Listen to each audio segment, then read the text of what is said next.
Welcome to Ask Cadence, everybody. My name is Pete Wright. Thank you for joining us, sitting around the round table again with Rod Sharman. Hello, Rod. Good morning, Pete. Good morning indeed. Jay Christensen.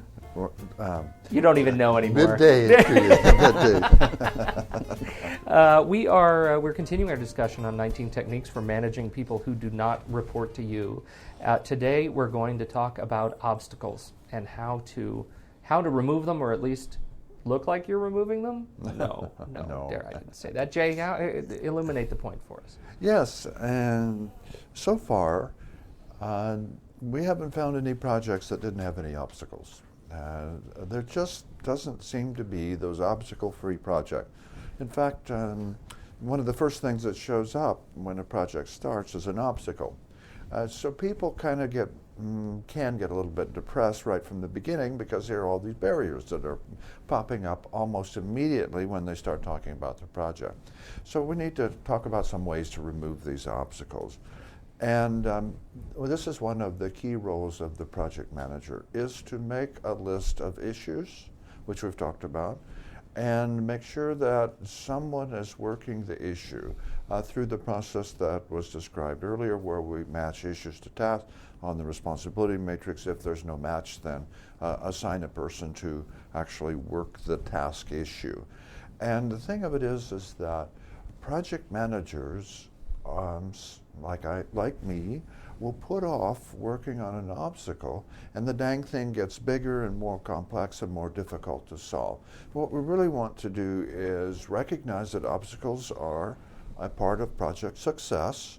If we don't deal with them quickly, then they can get tougher to solve. So let's be really proactive in dealing with obstacles and finding people who have the authority to help us address these problems in an effective sort of a way. There is always there's a common thing for everybody, I would suggest, is that we always get to that point in the project where the last thing we want to hear about is another problem or another obstacle. And one of the dangers we have, which is the natural one, is going into denial. So one of the things we've got to be very careful about is making sure we as a project manager don't start weakening or feeling the effects of pressure too much with all the problems that are coming up, and choose to sort of ignore them and hope they'll go away, because eventually they're going to hurt you.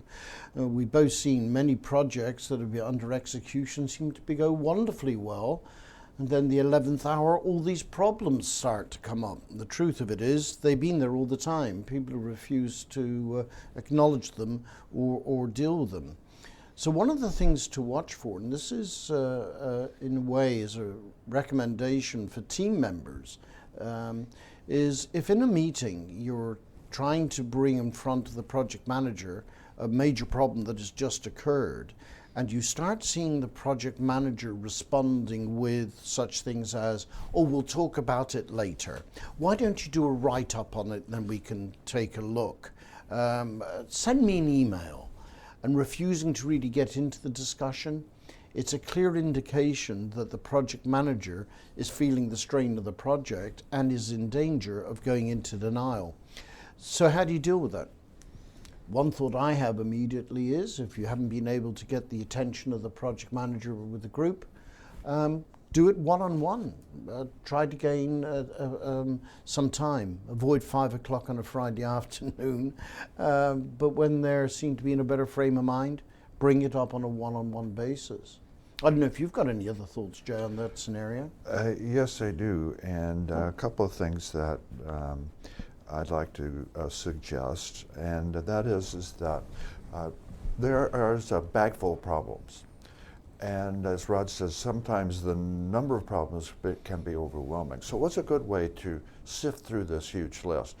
And one technique that seems to work really, really well is to use the problem-solving tool to determine the impact that the problem could have on cost, schedule, and performance if we don't get it addressed.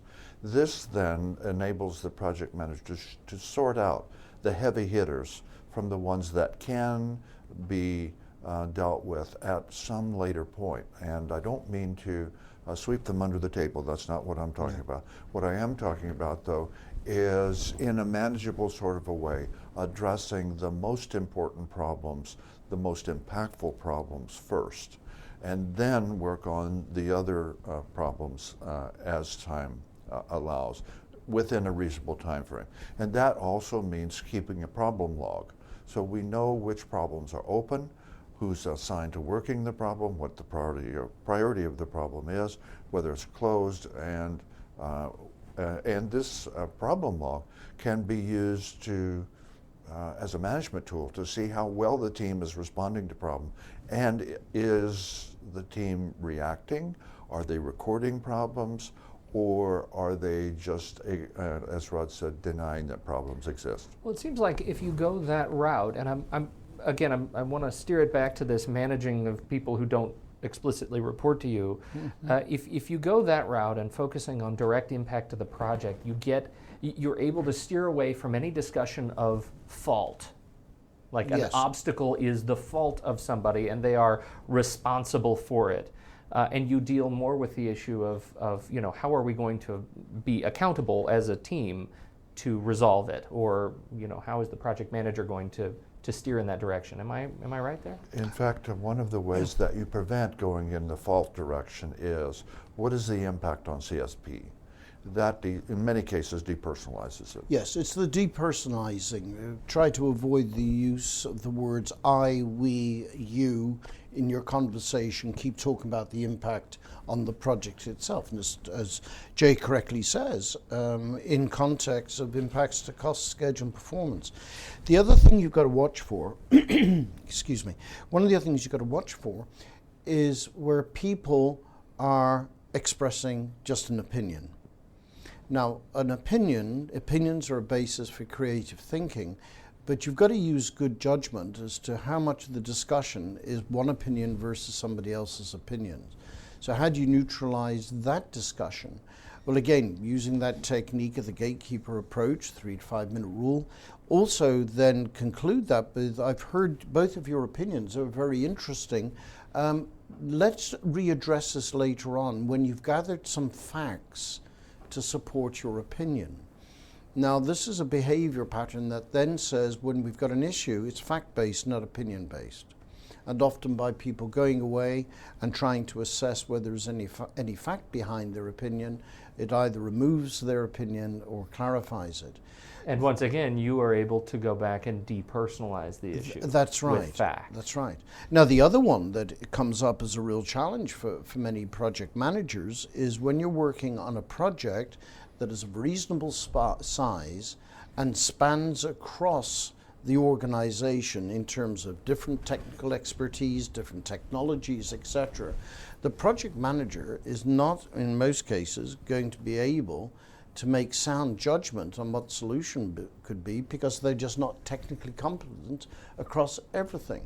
Now that's when you've got to start using the functional managers again. This is important that you use the functional managers to help bring resolution to those issues and those problems are being raised, and look for their guidance as well.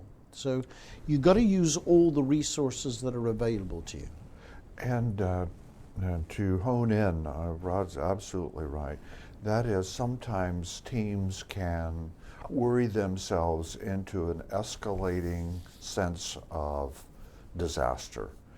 And they'll just expand on each other's opinion to the point where they are so out of control that the project's in danger of spiraling downward.